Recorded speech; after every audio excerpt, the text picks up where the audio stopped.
करण समाधि मन संलेखना का चल रहा है, संलेखना ऑनलाइन होगी क्या? क्या संबोधेंगे? ऑनलाइन से संबोधित देखिए, अब उसका अब सुनने की क्षमता नहीं बच रही है। अंतिम समय में जोर से आवाज भी सहन नहीं होती। बात को समझो आप, संलेखना कैसी होती। कोई भी आप लोग भी देखते, जो घर में भी कोई वृद्ध व्यक्ति आदि है, अंत समय में जोर जोर से आवाज बोलना, शोरगुल करना, उस व्यक्ति को सहन पीड़ा होती है। कितने मधुर वचन के साथ, बहुत वात्सल्य के साथ संबोधन भी करना पड़ता है। भक्त प्रत्याख्यान ही वर्तमान में होता है। हीन सहनन में इंगिनी मरण प्रायोगमन आज नहीं होता। सुन रहे क्या? क्योंकि हीन सहनन नहीं है। आहार के समय साधु के लिए आप श्रावक मान लो, कोई सहारा दे रहा है, ये भी वैयावृत्य है। ये इंगिनी मरण नहीं है, ये भक्त प्रत्याख्यान नहीं है। सोचो, ये ऐसा सर्वदर्शी सर्वज्ञ भगवान कहते हैं, अथवा सर्वज्ञ देव उसी तप के फल की प्रशंसा करते हैं जो अंत्य समय संन्यास का आश्रय लेता है। जब ऐसा है तब अपनी पूर्ण शक्ति लगाकर समाधि मरण के विषय में प्रयत्न करना चाहिए। गुरु महाराज जब हम लोगों को मूलाचार ग्रंथ पढ़ा रहे थे, जब मूलगुण आदिकार के बाद फिर एकदम से संक्षेप प्रत्याख्यान आदिकार संलेखना का ही प्रकरण आ गया, तो हम लोगों में से किसी मुनिराज ने गुरुदेव के लिए निवेदन किया, आचार्य श्री अभी तो मूलगुण आदिकार हो गया, एकदम संलेखना का ही प्रकरण आ गया, ये कैसा क्या है? तो कितना बहुत अच्छा आचार्य महाराज जी ने हम लोगों के लिए दृष्टांत दिया था। देखो श्रमण धर्म कैसा है। उन्होंने कहा कोई जवान सेना में भर्ती हो गया, दूसरे दिन भी वार छिड़ सकता है। सेना में तो भर्ती हो गया, अब दूसरे दिन ही युद्ध चालू हो गया, अब वो कहेगा मैं तो कल ही आया हूँ, अब कल आओ चाहे आ जाओ। अब सेना में आपकी जब भर्ती हो गई तब युद्ध संबंधी आपको तैयार रहना चाहिए। इसलिए दीक्षा आज हो गई, कल के दिन भी समाधि आ सकती, मरण का प्रसंग आ सकता है। देखो आयु किसकी किसने जानी, देखो ये ऐसा है। ये जिस प्रकार जीवन पर्यंत शस्त्र का अभ्यास करने वाला व्यक्ति, ये नीचे दे ही दिया इन्होंने विशेषार्थ में, अभी जो हमने शुभचंद्र महाराज जी का बताया था, गुरु महाराज जी ने ज्ञानार्णव पढ़ाया था वहाँ पर तारंगा में, हम लोग थे उस समय क्षुल्लक अवस्था में, गुजरात में। बहुत अच्छा। यदि युद्ध में चूक जाता है तो उसका शस्त्राभ्यास निष्फल कहा जाता है। उसी प्रकार जो व्यक्ति जीवन भर तप धारण करता है परंतु अंत समय संन्यास धारण नहीं करता, तो उसका तप निष्फल कहा जाता है। क्योंकि अंत में संन्यास धारण करना ही तप का फल है। इसलिए अपनी सामर्थ्य के अनुसार संन्यास धारण करने में पूर्ण प्रयत्न करना चाहिए। अब बीच में 2 वर्ष तो ये हो गया था लॉकडाउन, इधर बाहर जाना नहीं, खाना नहीं। मेरे विचार से फिर से ये क्यों खुल गया? जे तो शाम रात में तो 24 घंटे 12 महीने ही लॉकडाउन होना चाहिए। क्यों? लोगों को नियंत्रण ही नहीं अपने इंद्रियों पर। क्या है? बिल्कुल हकीकत है ये। तो कम से कम ये बहुत अच्छा था मेरे विचार से तो। लेकिन जैसे ही खुल गया लोगों का मन, जितना समझाए उतना ही, तो क्या संलेखना करोगे? महाराज इनको संबोधन करो, तो महाराज क्या संबोधन करेंगे? जीवन में जिसने कुछ व्रत नियम संयम का अभ्यास किया है उसको तो बन सकता है। अभी फिर भी समय है, देख लो। तत्र यत्नम कुर्वान एवं कृतवेदम कुर्यात इत्याह। और यत्न करने वाला भी क्या करता है ये बताया जा रहा है। देखो ये बहुत अच्छा विधि बता रहे आचार्य समंतभद्र महाराज संलेखना की। स्नेहम वैरम संगम परिग्रहं चापहाय शुद्धमना स्वजनं परिजनमपि च क्षान्त्वा क्षमेत् प्रियेर्वचने आलोच्य सर्वमेन कृतकारितमनुमतं च निर्व्याजम् आरोपयेन् महाव्रत मामरणस्थायि निःशेषम्। बहुत अच्छा। देखो ये आचार्य महाराज ये रैण मंजूषा पद्यानुवाद में इसी को फिर बता रहे। प्रेम भाव को, वैर भाव को तथा अंग की ममता को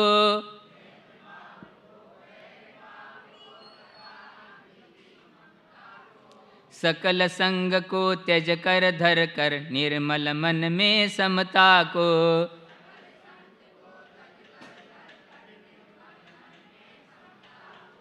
विनय घुला हो प्रिय संवादो मिश्री मिश्रित वचनों से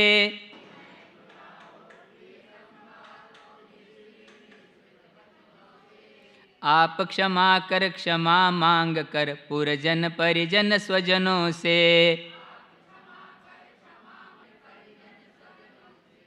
सर्व पाप का आलोचन कर कृत से कारित अनुमति से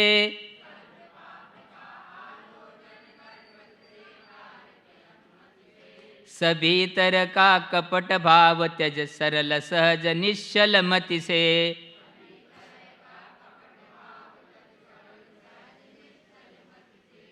पंच पाप का त्याग करे वह जब तक घट में प्राण रहे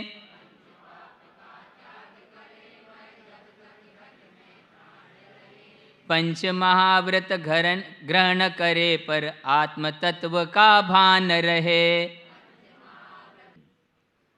सल्लेखनाधारी अब क्या करता है देखिए। स्नेहम प्रीति को, वैरम बैर को, संगम पुत्र स्त्री आदि के संबंध रूप ममत्व भाव को पहले से कम करता आ रहा है अब, लेकिन अब हमेशा के लिए छोड़ना है। सल्लेखना के समय में इस प्रकार का स्नेह भी वैर भी सभी इसी प्रकार से। च और परिग्रहम, परिग्रह को अपहाय छोड़कर शुद्ध मना स्वच्छ हृदय वाला प्रिय वचने मधुर वचनों से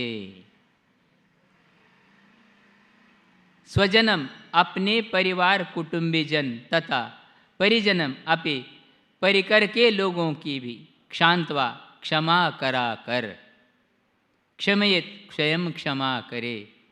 सभी लोगों से परिवार वाले आड़ोस पड़ोस मित्र बांधव जो जिनके साथ संबंध है स्नेह सबसे क्षमा मांगे प्रिय वचनों से। देखो ये और पहले से अभ्यास किया क्षमा मांगने का तब तो अभ्यास उसको बनेगा। अपन क्या कर रहे कार्ड छाप कर भेज रहे जिससे कुछ हुआ उसको तो सामने मिल करके क्षमा मांगते ही नहीं तो कैसा हो रहा है ये। देखो ये प्रिय वचन कैसे उसमें मिलेंगे।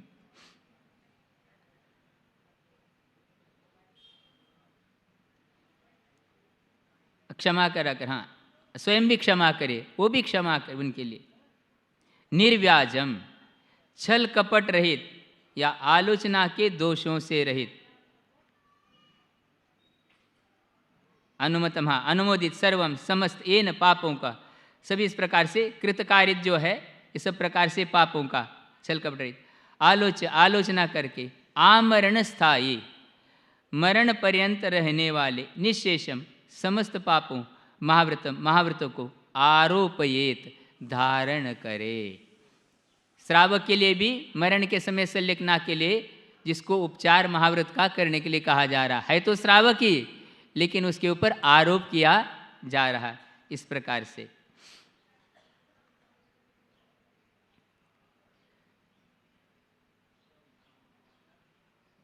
स्वयं क्षांत्वा प्रियेर वचने स्वजनम परिजनमपि क्षमयेत। स्वयं इस प्रकार से दूसरे से क्षमा याचना करे प्रिय वचन के द्वारा, और स्वयं भी सबके लिए क्षमा करे। क्या करके? अपहाय त्यक्त्वा, छोड़ करके, कम स्नेहम उपकार के वस्तुनि प्रीति अनुबंधम, इन्होंने हमारा इतना उपकार किया था, प्रीति अनुबंध होता ऐसा इस प्रकार से। वैरम अनुपकारकम द्वेषानुबंधम, वैर भी नहीं रखना। देखो, संगम पुत्र स्त्री आदिकम, पुत्र स्त्री आदि जो जिनके साथ अपना ममत्व है।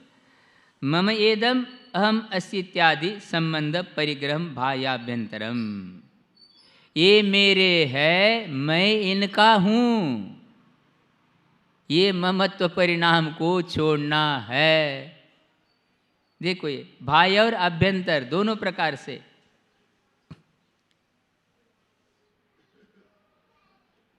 एतत् सर्वम अपहाय शुद्ध मना, ये सब छोड़ करके शुद्ध मन से निर्मल चित्त सन क्षमयेत, निर्मल चित्त के द्वारा क्षमा करे।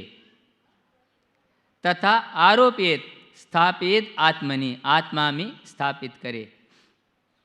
किम तत् महाव्रतम कथम भूतम आमरणस्थायी मरण पर्यंतम निशेषम च पंच प्रकारणम अपि।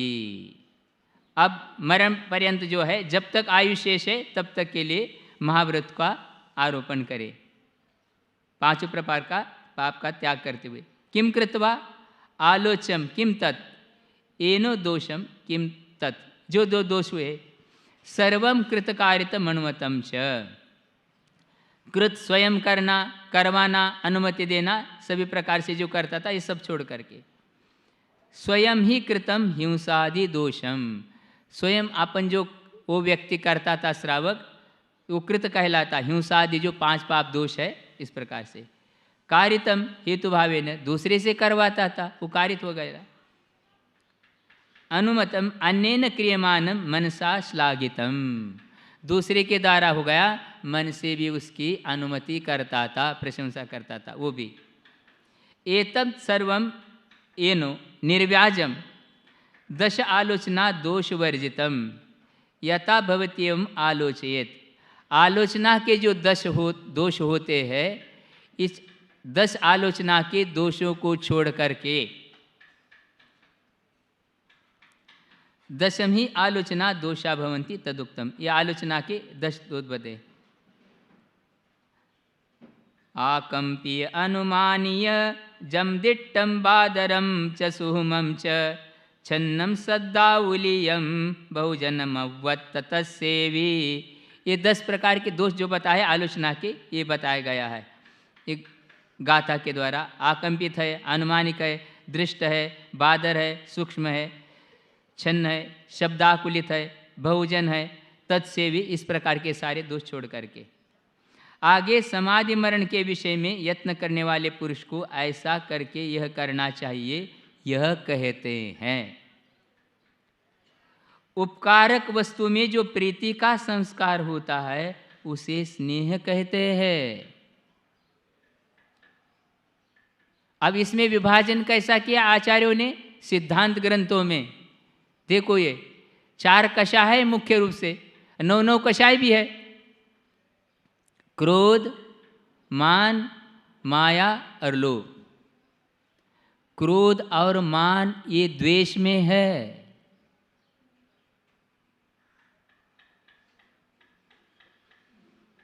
माया और लोभ राग में है।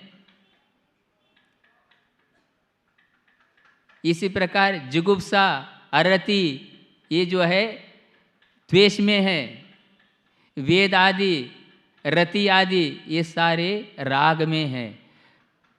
राग द्वेष के ऊपर ही 16 पुस्तक है, जो जिसको मूल कसाय पहाड़ कहलाता है। अकेले मोहनी कर्म राग पेज दोष से विहति राग द्वेष, इसके लिए 16 पुस्तक है।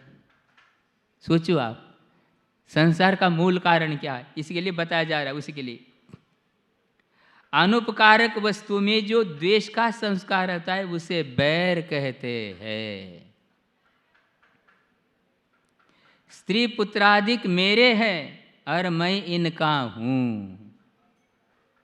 तो महाराज क्या सब छोड़ना का अर्थ क्या? अंतरंग से तो छोड़ो पहले, ये व्यवहार से है सब ठीक है, फिर संलग्ना कैसे होगी? देखो ये इस प्रकार के ममेदम भाव को संग कहते। संग का अर्थ क्या सुन रहे क्या? संग का अर्थ परिग्रह, संग का अर्थ समूह। ये देखो ये बाह्य और अंतरंग के भेद से परिग्रह दो प्रकार का होता है। संलेखना धारण करने के लिए उद्यत पुरुष इन सब को छोड़कर निर्मल चित्त होता हुआ मधुर वचनों के द्वारा स्वजन तथा परिजन दोनों को क्षमा करे और दोनों से अपने आप को क्षमा करावे। मधुर वचन सुन रहे क्या? आप लोग कई बार कहते महाराज जी संस्मरण सुनाओ, आप संस्मरण सुन लो। हमारा संस्मरण इसी समय आता है वो। अब हमारा क्षोभक्षम ऐसा है, गुरु महाराज जी का संस्मरण, जब गुरु महाराज जी ब्रह्मचारी अवस्था में गुरु नाम गुरु आचार्य ज्ञान सागर महाराज जी के पास पहुँचे। कहाँ पर? राजस्थान। वैसे आपके विदर्भ में भी गर्मी खूब पड़ती है, राजस्थान से कम नहीं है यहाँ पर भी, रामटेक नागपुर वैसा ही है, क्योंकि राजस्थान में भी हम लोग हुआ है। तो उस समय एकदम वहाँ का कहाँ, वहाँ दक्षिण प्रांत, वहाँ का जलवायु और आहार पानी जो है बहुत अंतर है एकदम उसमें और इसमें। अरे एकदम से जो उनके लिए इस प्रकार की स्थिति वहाँ, तो कहीं आया ऐसा भी सुनने में, जो भी संस्मरण में,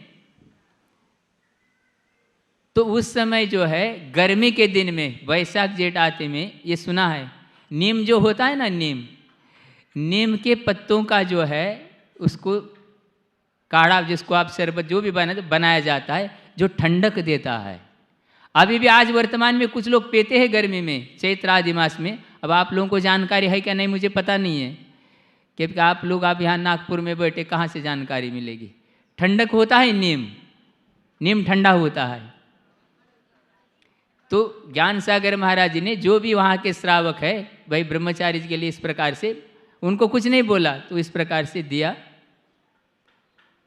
और बाद में जब आ गए आहार करके, 7 प्रतिमा तो थी उनकी पहले।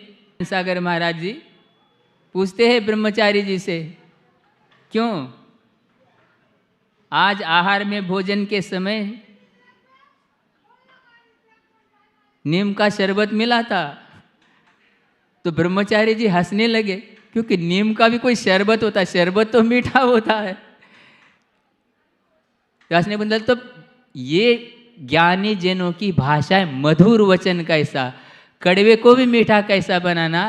तब आचार्य महाराज ने कहा था, ज्ञान सागर महाराज जी ये कहते थे, इतने मधुर वचन बोलो कि भाई अपना क्या बिगड़ रहा है, इतने मधुर वचन बोलो कि मिस्री भी शर्मा जा।